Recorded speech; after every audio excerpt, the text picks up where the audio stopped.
¿Qué tal? Muy buenas noches. Bienvenidos a Sin Vueltas de esta semana, cuando estamos exactamente a 10 días de las elecciones. Porque de este domingo, que es el Día de la Madre, y aprovechamos para saludar, en mi caso, a mi mamá y a todas las mamás que nos están mirando, porque, bueno, en un Día de la Madre especial, aparentemente el clima no va a estar tan agradable acompañándonos, pero bueno, va a ser un lindo domingo para compartir en familia, más allá de que se viene hablando mucho de los comercios, de los regalos, demás. Lo importante por lo menos es poder estar y compartir. Pero el próximo domingo, o sea, de este al otro, vamos a estar yendo a las urnas en unas elecciones que vienen bastante convulsionadas, por cierto, sobre todo en el escenario nacional. En Salta las campañas se vienen desarrollando más o menos de manera tranquila y ordenada. A nivel nacional, con las noticias que aportan desde La Libertad Avanza, las cuestiones que pasaron con Esper y todos los casos de corrupción, etcétera, y por otro lado el presidente tratando de conseguir todo el apoyo y el sustento económico de parte de Donald Trump y de los Estados Unidos, tratando de revertir, de sumar puntos, de que el dólar no se dispare. Eso es lo que viene aconteciendo en el ámbito nacional y que va a tener su correlato en Salta. Si bien las cifras a nivel local aparentemente siguen indicando que La Libertad Avanza corre con ventajas, hay que ver la disputa del segundo lugar, donde está por un lado el frente de los salteños y por el otro lado el kirchnerismo, ¿no? A través de Fuerza Patria con Juan Manuel Urtubey. En ese orden vamos a estar hablando en el programa de hoy, en primer lugar, sobre una noticia que ha sido realmente impactante y que nos ha pegado muy de cerca. Porque el caso del comisario Vicente Cordeiro, que estuvo durante 2 días desaparecido, y en esa calidad los fiscales actuaron y toda la comunidad se pegó en la búsqueda. El hallazgo de su cuerpo sin vida ha pegado mucho, y sobre todo a nosotros, porque aprovechamos para mandar nuestras condolencias, nuestro sentido apoyo a toda la familia, porque como ustedes sabrán, Nico Cordeiro, el hijo, es quien técnicamente nos asiste todos los jueves en este Sin Vueltas. Así que es una noticia que nos ha pegado muy de cerca, en un caso que muchos hablan, pero la información por los carriles oficiales transita de otra manera. Hay quienes han tratado de sacar hasta un rédito político de ello. Así que bueno, vamos a estar en el programa de hoy reviviendo un poco lo que fue la conferencia de los fiscales cuando efectivamente confirman el hallazgo del cuerpo sin vida de Vicente Cordeiro y lo que se ha pronunciado el gobernador al respecto, buscando que se esclarezca y no queden dudas para que las circunstancias que llevaron a este trágico suceso queden esclarecidas. Y también en esta semana hubo una marcha, ¿no?, de familiares, amigos, efectivos de la policía retirados, todos pidiendo justicia. Pero lo más importante acá es que queremos llevar todo nuestro apoyo, cariño y fuerza a los familiares, y en especial a Nico, que como les dije recién, es quien todas las semanas trabaja con nosotros en la realización de este Sin Vueltas. Pero bueno, obviamente en el estado de situación de familiar que está atravesando, esta semana no nos acompaña y bueno, tenemos a Joel en su reemplazo. Vamos a empezar hablando de ese tema, pero luego nos vamos a meter en la cuestión política, porque una visita importante esta semana acá en Salta desde la izquierda de Jorge Altamira. Ustedes recordarán, fue candidato a presidente y en algún momento con una campaña bastante viral, por cierto, y con el correlato de los candidatos locales, Violeta Gil al Senado y Julio Quintana como diputado nacional, candidato a diputado nacional, van a estar visitándonos en este Sin Vueltas acá en nuestro estudio, hablando de su propuesta y la visión que tienen sobre todo de la gestión de Milei. Y luego en otro bloquecito también vinculado a la política, que como repito, quedan 10 días para que vayamos a las elecciones, en una reunión del gremio de empleados de farmacia que se desarrolló en nuestra ciudad capital, estuvieron acompañándolo a su secretario general los candidatos de Fuerza Patria. Así que aprovechamos para conocer por un lado la situación de los trabajadores de las farmacias, que vienen en una situación complicada. Sabemos que los medicamentos están caros, las obras sociales complicadas, los jubilados que apenas pueden comprar los remedios. Así que el sector farmacéutico en general está en una situación delicada. Pero allí estuvo Juan Manuel Urtubey, la actual senadora nacional Nora Jiménez y candidata en segundo término, acompañando a Urtubey, en esta importante reunión, así que vamos a tener algunas palabras de ellos.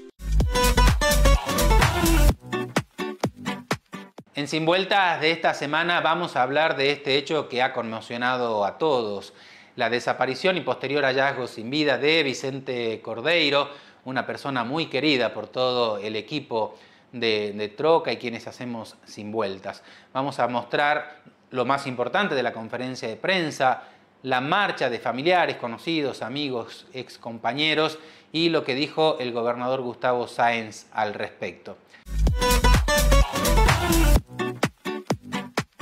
Estas primeras tareas de investigación condujeron a establecer de que el señor, a través de las cámaras de videovigilancia del servicio de emergencia, se pudo establecer que el señor se desplaza en su vehículo particular, deja a una de sus hijas o a su hija en el colegio y luego desde allí se dirige hacia la zona de San Lorenzo. Y con esta cámara se lo pudo observar la verdad bastante nítidamente, de que él mismo se dirige caminando en forma peatonal hacia la subida que conduce al Cerro Elefante.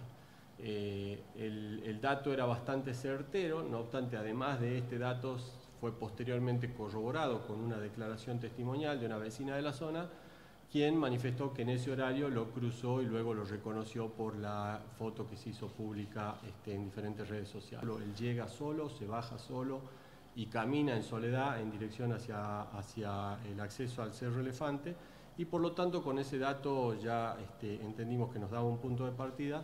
Lo que hicimos ayer en horas de la tarde es coordinar una tarea de búsqueda mucho más concentrada, es decir, en su momento se habían desplegado recursos en diferentes áreas, en San Lorenzo, en zona de la capital, en zona del ESER, en zona de Vaquero. Naturalmente ya con esta información lo que hicimos ayer fue coordinar un trabajo centralizado en esa zona, en ese sector, y aproximadamente a horas 9:30 en el sector superior ya del cerro conocido como Cerro Elefante, se logró el hallazgo, desafortunadamente, del cuerpo sin vida del señor.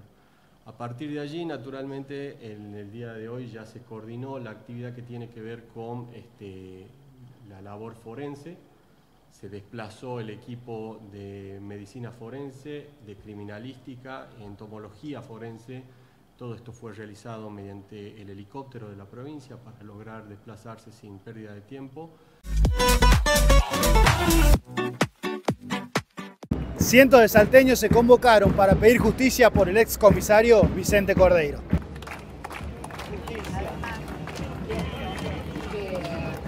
La fuerza policial, tanto los retirados como los efectivos, saben que esto ya viene de hace mucho tiempo, que la sociedad no ha exigido la verdad. Pues hoy estamos acá para exigir la verdad. Queremos saber qué es lo que pasó, porque hay demasiadas pruebas que no concuerdan. No soy perito en la materia, pero el criterio común de la gente nos dice que hay muchas cosas que aquí no cuadran. Y la verdad que habla muy mal de nosotros como comunidad, como organización. Tenemos un sistema que es muy inseguro, que no protege a la gente que realmente compromete su vida en la lucha por una sociedad más digna, más equitativa, con mayor seguridad. Y bueno, muchas veces el levantar la voz, el expresar, el investigar, tiene estas consecuencias.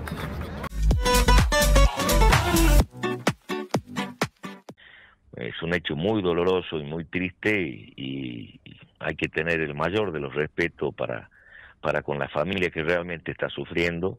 La policía, como el Ministerio Público Fiscal, el CIF, y cada uno en su competencia, están realizando una labor comprometida. Yo con mayor razón digo, no, yo quiero la verdad, no me importan las elecciones, no me interesan las elecciones y que estemos a una semana de la elección. No me importa el tiempo que tengan que demorar investigando, pero que no cierren la causa hasta que se despejen todas las dudas, hasta que se sepa la verdad, que vayan hasta el final, que investiguen hasta el final, que no dejen ningún cabo suelto, que investiguen y que no cierren la causa hasta que no tenga certeza, hasta que esa familia hasta que esa familia y la sociedad en su conjunto no tenga la certeza de lo que pasó. Bloque de política, bloque de candidaturas, porque bueno, las elecciones están muy cerquita, la fecha del 26 de octubre está prácticamente al alcance de la mano, y en esta ocasión con la presencia de un reconocido dirigente nacional que está en Salta, que ha venido en otras ocasiones y que está apoyando a los candidatos de política obrera acá en Salta. Ya tuvimos la presencia de Violeta Gil, la candidata a senadora por este espacio, ahora Julio Quintana, y bueno, quien para todos lo conocemos, Jorge Altamira, un reconocido dirigente nacional que está acá en Salta. ¿Cómo le va, Jorge? Muy bien y muchísimas gracias por la invitación. Bueno, en Salta siempre ha sido muy bien recibido. Usted ha tenido momentos donde su espacio ha sido muy protagonista en las elecciones y ahora ante un nuevo desafío, ¿verdad? Sí, es verdad. Las circunstancias han llevado que en alguna ocasión algún colega suyo me dijo que me daba la ciudadanía de Salteño. Que tenía que adoptar la ciudadanía de Salteño. Sí, totalmente. Pero para parar a Milei no hace falta votar al kirchnerismo. Porque todo voto en contra, auténtico, contra el gobierno nacional, es un freno contra Milei. Es un voto que no va a Milei, sino va a un opositor. Y Política Obrera es un opositor declarado. Yo estoy de acuerdo que tengamos que exportar, pero en el caso de la minería, la exportación significa, por este acuerdo RIGI, que permite inversiones extranjeras, que no pagan impuestos, que pueden retirar utilidades, y entonces no sé cuál es el beneficio para Salta. Será un beneficio para el grupo minero, a lo cual ahora se agrega una exigencia muy relevante para Salta, San Juan, Catamarca, y es que reclaman al Estado provincial que construya la infraestructura que permita que el litio, en el caso de la minería del litio, pueda salir vía exportación.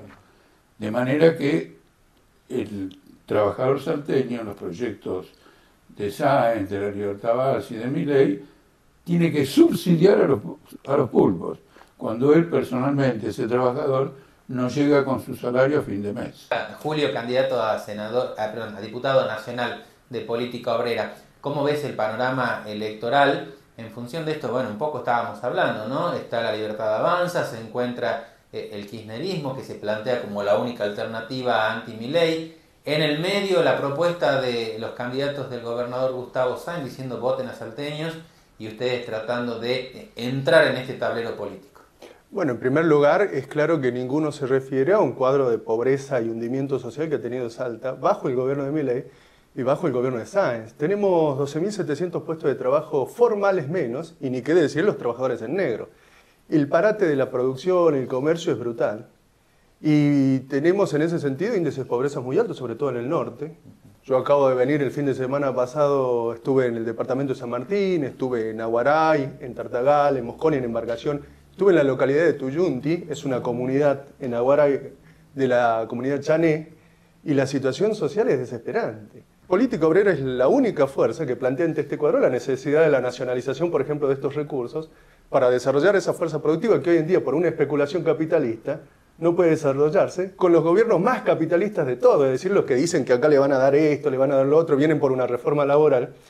Y desde este punto de vista, nuestra campaña es una campaña para tratar de que los trabajadores puedan tener una alternativa en función de sus propios intereses, en relación al salario, al trabajo, a la desocupación, y desde este punto de vista pueden levantar cabeza en una elección que, como decía Jorge, hoy en día puede ser una instancia para el desarrollo de una alternativa a los trabajadores, porque es lo que vamos a necesitar en el próximo periodo, para evitar que Argentina se convierta en un protectorado, para evitar esta destrucción social que va a proseguir con la motosierra, que ahora se va a reforzar bajo este nuevo endeudamiento, ahora con el Tesoro norteamericano. Entonces este es el cuadro que tenemos y es lo que estamos discutiendo. Me parece que como nunca esta elección intermedia tiene un valor importante, ¿no? Primero porque Milei necesita cada voto en la Cámara de Diputados como en la Cámara de Senadores para sostener sus iniciativas o permitir que los vetos se mantengan. Pero por otro lado, las declaraciones de Trump diciendo si no gana Milei, el apoyo no va a ser tanto, que después la quisieron dibujar un poco, creo que hace que tenga una especial trascendencia, ¿no? Esta elección intermedia. Bueno, mire, le quiero decir dos cosas sobre Porque esto. el gobierno se juega mucho. No se juega mucho. La descripción que hizo es correcta. Pero quiero hacer esta observación. Cuando subió Milei, nos llegamos a Argentina potencia. Viene el ajuste, se terminó la casta, desarrollamos las fuerzas productivas y los diarios más importantes del mundo, renace la Argentina. Eso no hay que olvidarlo. Él fue a Davos y presentó una perspectiva para la Argentina gloriosa. Un año y medio después, estamos en la completa bancarrota. Eso es lo primero que tiene que un elector pensar. Este me vendió la Argentina grandiosa y en la primera elección posterior a la que ganó Milei, se está discutiendo la bancarrota de la Argentina. Y están metiendo dólares para que podamos llegar al día 26. Es decir, para sostenerlo. Es decir, el que nos iba a liberar no aguanta 10 días financieramente. Esto se terminó. Yo lo digo en forma clara. El gobierno de Milei se terminó. Diría algo más. Estamos en la penúltima etapa de lo que va a ser el derrumbe del gobierno de Milei. Este es el último intento, como ocurrió una vez con De la Rúa. De la Rúa recibió mucho más plata que Milei. Sí, me acuerdo, el el blindaje de 40.000 millones de dólares. El hombre, me acuerdo que De la Rúa metió afiches por todos lados, Argentina, papá, y tuvimos el levantamiento popular más grande desde muchísimo tiempo. Esto es un asunto terminado, pero me interesa primero este cotejo, porque significa la bancarrota libertaria internacional. Al haber sido aplaudido por el mundo entero, ahora su fracaso es una bancarrota internacional de la corriente más derechista del capitalismo. Esto es lo primero que hay que tener perfectamente en cuenta. El otro tema es que estas promesas de Trump, después del 26, significa lo siguiente: no hay dinero que rescate a alguien que está en bancarrota. Si usted va a un juez de quiebras, una empresa, y dice, viene, acá hay un gran material, etcétera, hay que salvar la empresa. El juez le va a decir primero, ¿qué vas a hacer en la empresa? ¿Qué reformas, qué cambios profundos vas a hacer en la empresa para justificar que los acreedores que están pidiendo la quiebra demoren ese pedido en la perspectiva de que van a recuperar su dinero por las reformas dentro del país? ¿Cuál es la reforma de Milei? La devaluación. Y con 40.000 millones de dólares que están prometiendo, dudan si dejar flotar el peso. ¿Qué quiere decir flotar el peso? No devaluamos. Simplemente que se puede negociar todo, no hay más cepo, nada, y que el mercado fije el dólar, ¿no es cierto? Y no se atreven a eso porque dicen se va a ir por las nubes. Entonces estos dólares son para después de la devaluación. Ahora, la devaluación después de aquella de diciembre del 2023 y de los ajustes es un golpe descomunal al mundo del trabajo. Entonces va a haber una reacción popular, indudablemente. Entonces, fíjese lo siguiente, ahora Estados Unidos aparece como el que va a rescatar a la Argentina. Normalmente en el sistema capitalista, cuando usted tiene un problema, el rescate lo discute con su acreedor. En Argentina ya no va porque los acreedores no quieren discutir nada, quieren que se les pague. Un paso más adelante usted discute con el FMI. Ahora dieron otro paso porque ni el FMI ni el acreedor pueden rescatar a la Argentina. Tiene que ser el Tesoro norteamericano. Entonces pasamos a ser deudores de otro Estado. Eso convierte a la Argentina en un protectorado. Y este era el que nos iba a liberar. Cuando ellos dicen, si la libertad avanza o no avanza, la libertad avanza ya está liquidada. Ha fracasado en un año y medio. Parece un gobierno de muchos años, ¿no? Y tiene la... Pero por supuesto, además la perspectiva que se adjudicó a sí mismo en economía, dando lecciones a todo el mundo y diciendo una cantidad de pavadas fenomenales, como que iba a pagar la deuda externa con los recursos del Tesoro, cuando la deuda externa bajo de la Rúa era de 180.000 millones de dólares y bajo Milei es de 600.000 millones de dólares. Impagable. Así que no macaneen más. Argentina enfrenta un momento histórico y en el curso de los próximos años, un año, dos, medio año, eso nadie lo puede advertir, va a producir un viraje histórico. Porque como nación, nosotros no nos vamos a suicidar. Acá hay 45 millones de personas que tienen una historia larga de más de 200 años y no van a liquidar su propio país. Bueno, Julio, para ir cerrando la entrevista, bueno, es lindo poder escucharlo porque habla de historia, sabe de un montón de cosas, Jorge, como siempre. ¿Cuál va a ser la agenda que van a tener aprovechando la presencia de Altamira acá en Salta, que es muy reconocido? Y bueno, tratando en estos últimos 10 días de campaña, ¿no? Tratando de mostrarse más y buscar el voto de aquellos descontentos, imagino. Ahora a la tarde tenemos una charla con Jorge Altamira en Santiago del Estero 971, que es nuestro local, sí. Así que invitamos a toda la población, agradecemos la posibilidad de hacerlo desde aquí. Vamos a seguir a las 20 horas. Vamos a seguir en una ronda de medios hoy, mañana, y después, bueno, vamos a seguir con una agenda de volanteos en los barrios, aquí en la Peatonal Florida, en los diferentes lugares de trabajo, sobre todo la próxima semana. Además que vamos a tener un refuerzo porque nuestra compañera Violeta, ahora recién le dan una licencia y va a poder ya militar un poco más.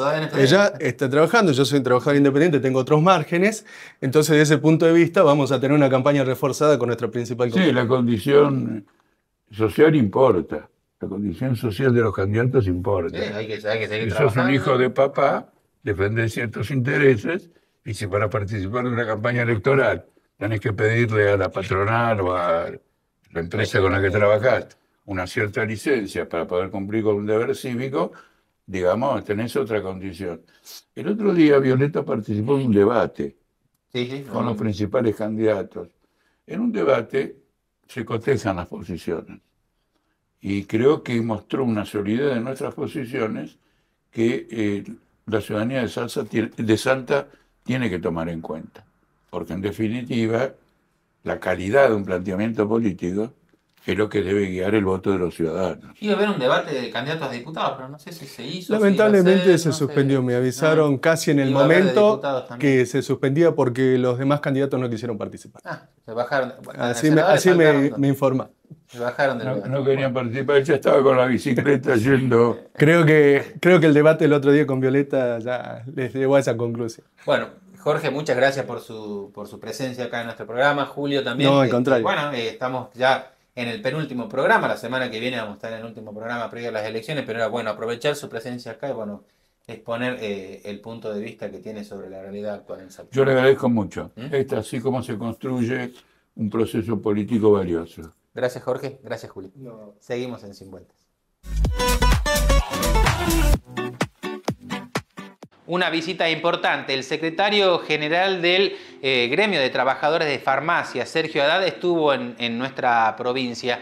Allí hicieron un plenario, ¿no?, para conocer, para compartir experiencias sobre la situación de los trabajadores farmacéuticos de todo el país, y quienes estuvieron acompañando, presenciando, participando fueron los candidatos de Fuerza Patria. Allí también tuvimos la oportunidad de hablar no solo con Sergio Haddad, que decíamos es el secretario general del gremio, sino también con Juan Manuel Urtubey, candidato a senador nacional, y Nora Jiménez, la actual senadora nacional, quienes estuvieron acompañando a este sector de la industria. La realidad es como la que de todos los trabajadores. Si bien la actividad de farmacia, ustedes saben que es muy esencial para la salud de todos, el medicamento, pero todas estas políticas que está llevando adelante este gobierno han hecho de que la actividad de farmacia también decaiga, de que haya muchos inconvenientes, porque la población lamentablemente no tiene la posibilidad de hacer de la compra de los medicamentos, y más cuando día a día todos sabemos que van cambiando los precios de los medicamentos. Estamos hablando de elevados precios, y con la jubilación que hoy están teniendo que perciben por mes, se hace imposible sostener los tratamientos que en muchos casos han sido abandonados o han sido en cierta forma momentáneamente no lo llevan adelante porque no pueden comprar el medicamento. Ahora, ya se está viendo, hay algunos despidos, suspensiones, y algunas farmacias sí han tenido que cerrar sus persianas, pero no tanto como te decía, como en otras actividades, ¿no? Y en cuanto a paritarias, ¿cómo fue?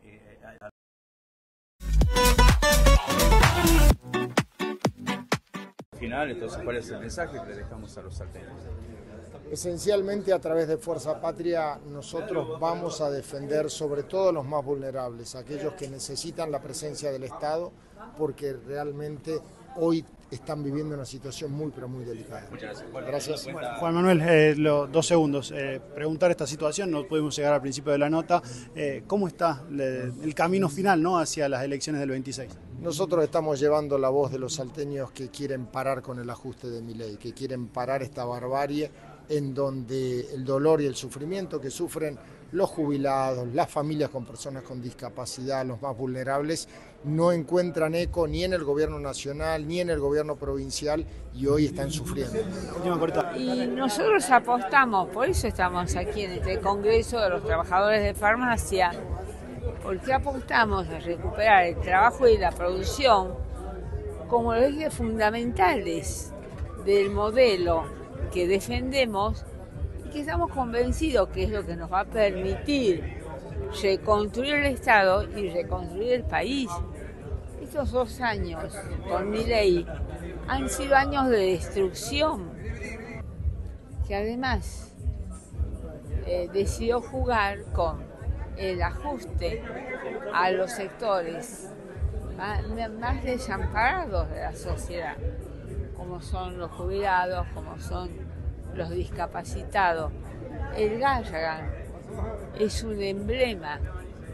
Atacan el Garrahan porque es atacar la política de salud pública. Y la desinversión a las escuelas es el ataque a la educación pública. Bueno, esa va a ser una gran tarea, la recuperación del Estado Nacional. Va a ser una ardua tarea, porque la destrucción es muy fácil, la reconstrucción cuesta mucho. Y lo que está clarísimo, además, con las últimas denuncias de coimas y las situaciones que se fueron dando, que es como que lo fueron preparando al Estado en su destrucción para reemplazarlo por una estructura de corrupción que les permita justamente hacer esto, ¿no? Es decir, fijar sobreprecio en los remedios, fijar sobrecostos en las prestaciones y hablan del equilibrio fiscal como una prioridad a costa de lo que le quitan a los sectores más débiles de la sociedad.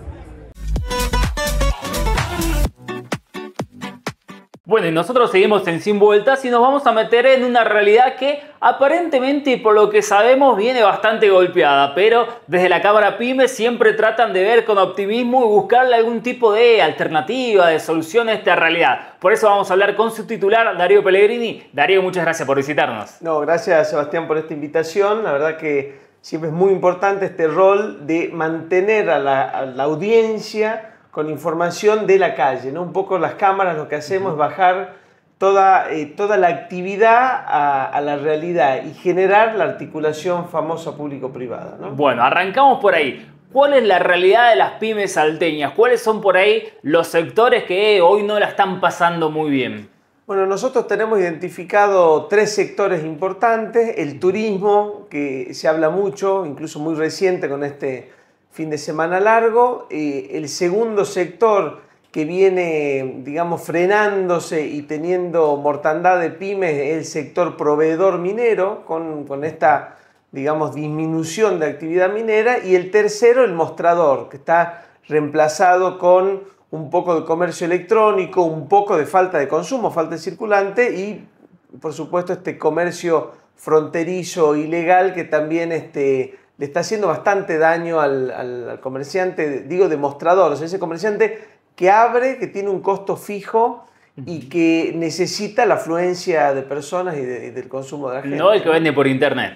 No, claro, digamos, ahí están las alternativas, digamos, está cambiando la forma de comprar y es donde tenemos que empezar a hacer ajustes. Ya tenemos más de un año de esta curva descendente compleja de falta de consumo, de mortandad de pymes, y tenemos que entender que no podemos esperar a que la macro, a que el gobierno, a que la nación nos solucione, porque sabemos que si no tomamos acciones vamos a empezar mínimamente a descapitalizarnos patrimonialmente y por supuesto que es lo que intentamos evitar, pero ya está sucediendo el cierre de pymes, ¿no? Bueno, en esta falta de consumo, en esta mortandad de pymes que mencionabas recién, de hecho en el primer bloque escuchábamos a Julio Quintana también hablar de pérdidas de puestos de trabajo. ¿Tienen por ahí identificado o numerado la cantidad de empresas, de pymes que cerraron y en consecuencia de los puestos de trabajo que se perdieron en el sector? Mira, el número, obviamente está dado el número por la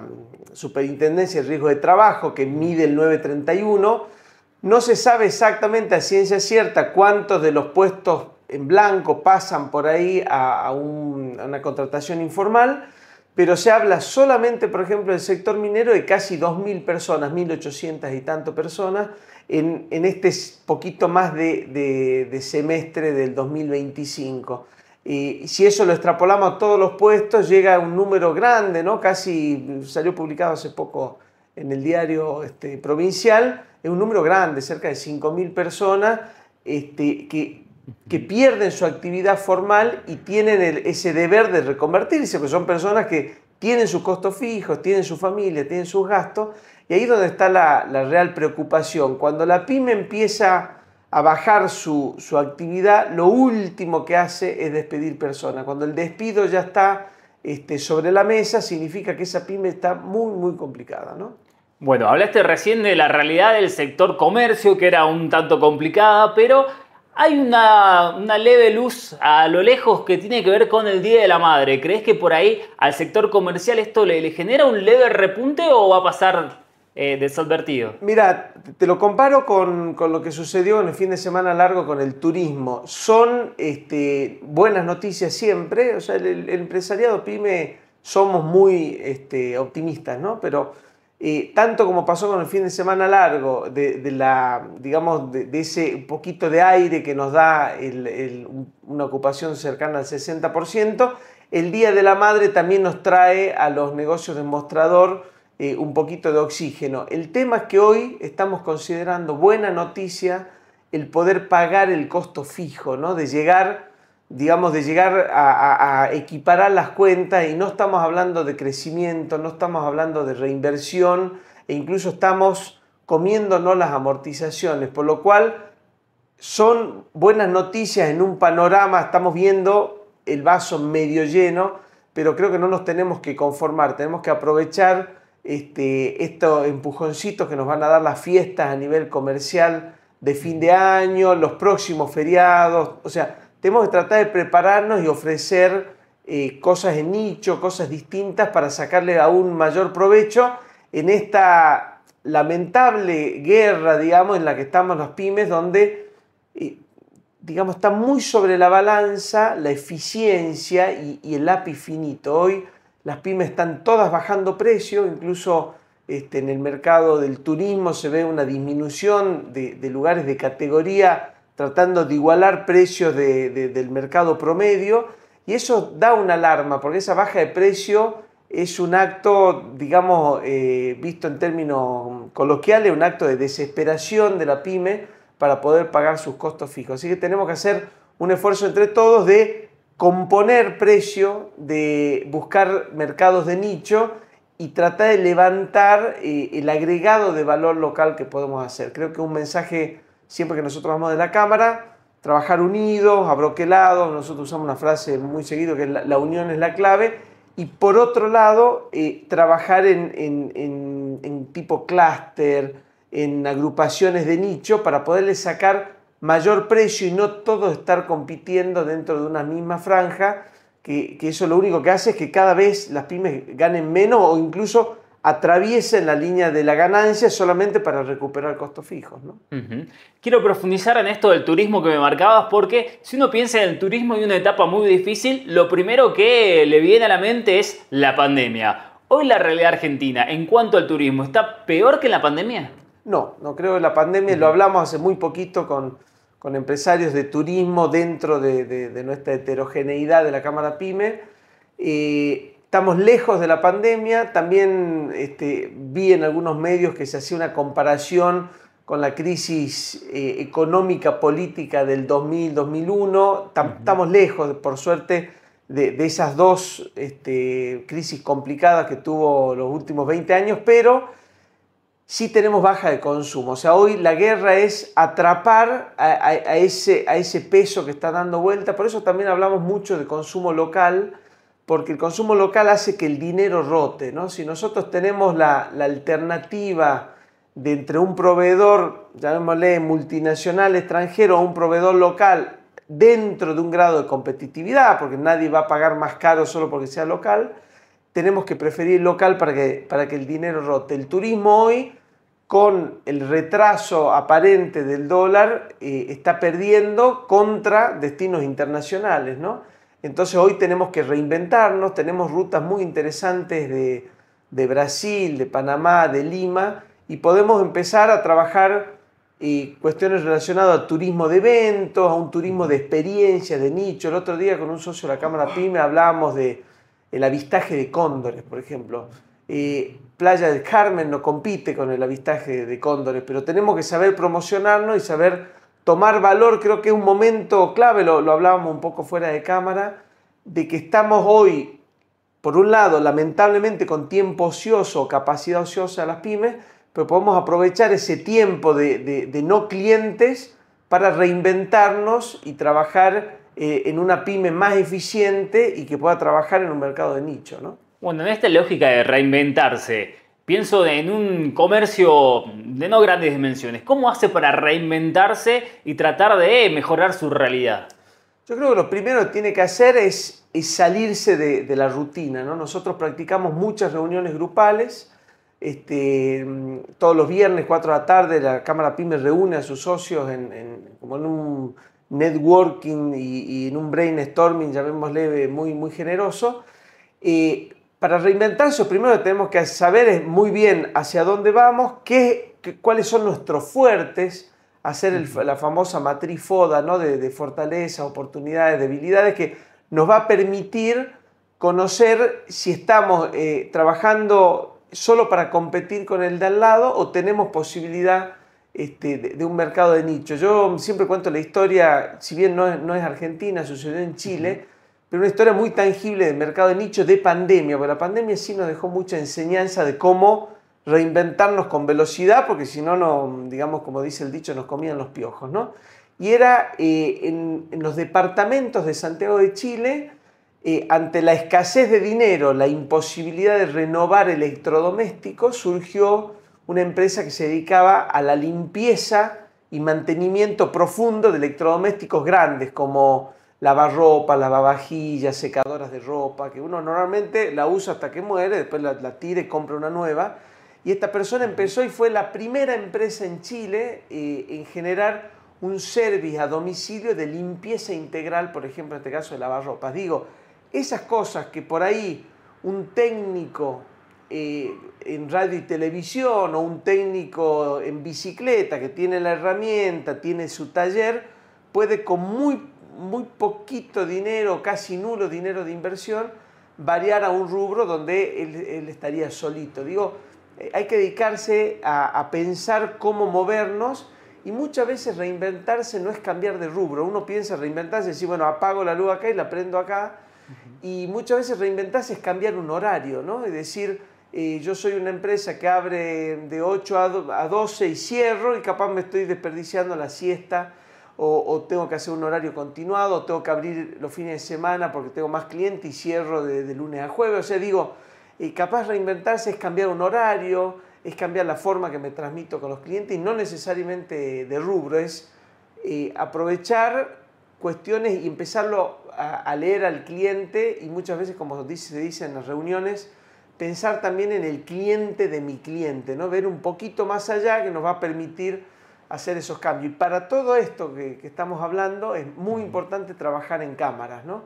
Por supuesto, yo como representante de la Cámara PYME pienso que es interesante trabajar en la Cámara PYME, pero en la Cámara de Comercio, en la Unión Industrial, en CAPEMISA, cada uno en su rubro, en su propia cámara, encontrar esta sinergia para buscarle la solución de nicho a esta escasez de consumo que es la base de todos los problemas que hoy estamos teniendo, ¿no? Y en esta búsqueda de soluciones, de trabajo mancomunado, bueno, hace poquito desde el gobierno provincial anunciaron un fondo de garantías para tratar de generar algún tipo de alivio. ¿Cuál es la percepción desde el sector? ¿Se pudo avanzar en este tema?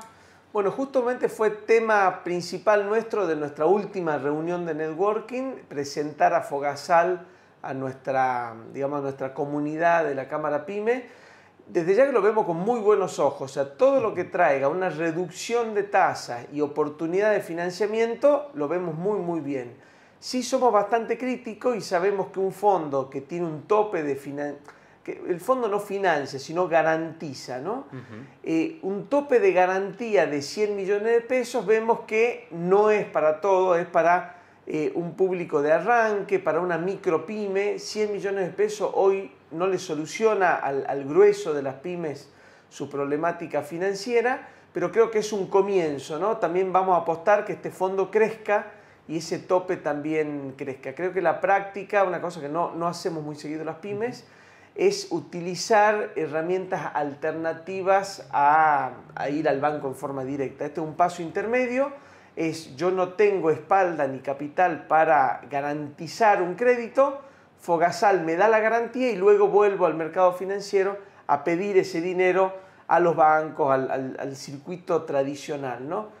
Como noticia es muy buena, como funcionamiento es muy bueno, vemos que hay que hacer algunos ajustes en dos puntos. Uno donde ya estamos trabajando como Cámara PYME, que es la difusión y la precisión en la presentación. Hubo una noticia que nos dejó bastante, digamos, como un balde de agua fría, que de 2.000 solicitudes solamente 25 están bien hechas, ¿no? O sea, las pymes estamos teniendo un problema de formalidad, de presentación, de papeles, de no saber cómo rellenar esos formularios. Ahí la Cámara PYME se va a meter de fondo para aumentar la eficiencia de esos que se presentan y por otro lado ver cómo podemos sacarle, digamos, el máximo provecho a ese tope que por ahora lo vemos un poquito bajito, ¿no? Bueno, ya también para ir finalizando, Darío, y te agradecemos mucho tu presencia en el piso, preguntarte mirando al futuro, ¿no? Tenemos dentro de 10 días elecciones. ¿Cómo ves el panorama de acá hasta fin de año? ¿Crees que la cosa puede llegar a mejorar? ¿Hay luz al final del túnel? Mira, el pragmatismo me dice que la línea viene inclinada hacia abajo, no se amacietó, ni menos aún se enderezó hacia arriba. Creo que tenemos que prepararnos, ya sabemos que venimos más de un año con una caída en venta, caída en consumo. Tenemos que prepararnos para un próximo año, no digo solo un semestre post elecciones, sino un próximo año bastante duro, pero en general el ambiente PYME apostó mucho en estos últimos 18 meses, por lo cual no queremos perder 18 meses de pérdida para después cerrar o tener que, digamos, finalmente acelerar nuestra caída. Queremos capitalizar todo ese esfuerzo que venimos haciendo y tenemos esperanza que la cosa empiece a mejorar, pero tenemos que hacernos cargo de nuestra responsabilidad. Con nuestras cámaras salimos a consultarles a los salteños en función de que este domingo es el Día de la Madre, qué piensan regalar, cuánto piensan comprar. Esto vinculado a la cuestión económica, comercial, es un poco el reflejo, ¿no?, de la situación del país. Y también del lado de los comerciantes, cómo vienen las ventas y si hay expectativas de mayores ingresos para esta fecha que tiene su impacto en lo económico, por cierto. Y finalmente, fue primicia en nuestro programa, se inauguraba en Salta el primer simulador de todo lo que tiene que ver con operaciones, cuestiones quirúrgicas, donde los médicos van a poder practicar, pero sobre simuladores virtuales. Con nuestras cámaras también estuvimos conociendo de cerca cómo funciona esta primera clínica virtual. Fue el Día de la Madre para saber cómo van las ventas, qué esperan para esta semana y justamente el domingo cerrando con el Día de la Madre. Hola, buen día. Y bueno, por ahora tenemos una venta muy tranquila, pero estamos acostumbrados que el salteño siempre viene a última hora. Te pregunto a vos, ¿cómo es la forma de pago que eligen? ¿Efectivo, tarjeta, débito, crédito? Y no, ahora más que nada a la gente le gusta mucho el tema de la tarjeta porque nadie lleva una prenda. Mayormente siempre nos llevan un pantalón, una camisita, un vestidito y todo eso ya lo puede hacer en 6 cuotas sin interés y bancarizada o la naranja en 5. Entonces eso a la gente le encanta, incluso suma más prenda, por ahí un shortcito u otra cosa, así que está muy accesible y además, bueno, obviamente efectivo, débito, transferencia, todos los medios de pago. ¿Sabías que Salta ya tiene su primer centro de simulación médica integral? Acá se van a capacitar a médicos y a residentes sin necesidad de que pasen primero por el quirófano. Vamos a hablar directamente con Mario. Mario, muchas gracias por recibirnos. Donde los médicos pudieran entrenar, adquirir capacidades y habilidades de una manera medible y con método científico para que luego puedan ser certificados con el mismo método que fueron entrenados. Eso no tiene antecedentes en la Argentina como iniciativa de un colegio que se une con el sector privado, con universidades y con el Ministerio de Salud para ofrecer una alternativa de capacitación y formación práctica, la teoría la hacen en las universidades, para residentes y médicos ya formados para la certificación de especialidades. Ver, Mario, para proponerte una analogía, sería como el piloto y va sumando horas de vuelo. Exactamente, donde ya no es... Ahora la forma de certificar es alcanzando parámetros, más que cantidades o de horas, es alcanzando determinados parámetros. Todos esos parámetros están procesados por inteligencia artificial, con metodología científica, y hay un protocolo que diseñó el equipo que forma Metanoia con ingenieros en conocimiento, especialistas en mejora continua, 5 especialidades dedicadas a la educación con simulación. Armaron un protocolo que hace que toda la estructura de enseñanza que se haga acá en Metanoia tenga rigor científico y sea certificable. ¿Qué tal, amigos de Sin Vuelta?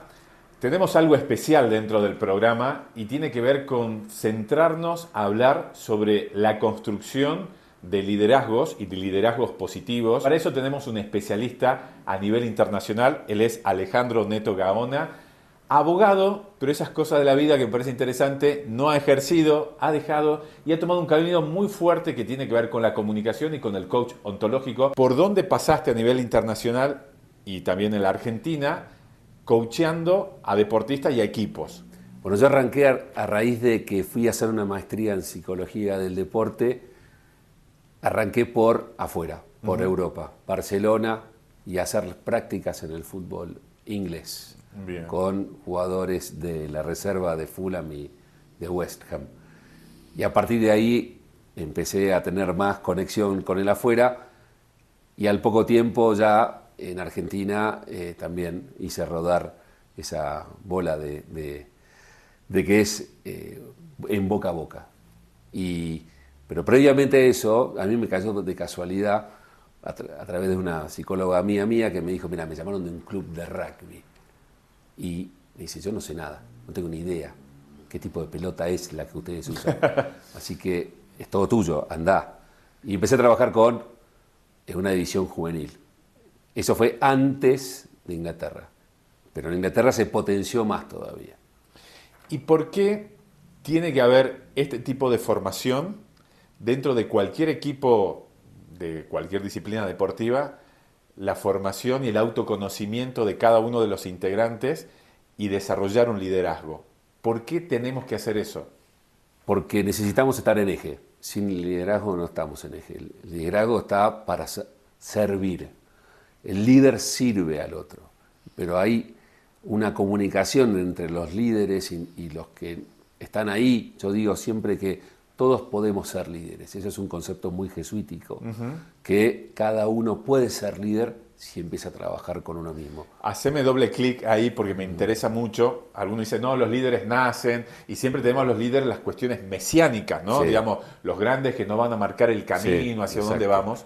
Y cada uno puede ser líder de su propia realidad, digamos. Totalmente, totalmente. Es que el autoconocimiento, bien llevado, inevitablemente te va a llevar a ser líder, a ser un referente. Porque el autoconocimiento te invita a dar hacia afuera.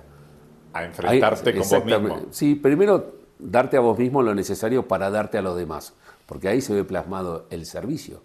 Es un servicio que es de adentro hacia afuera, no de afuera hacia adentro.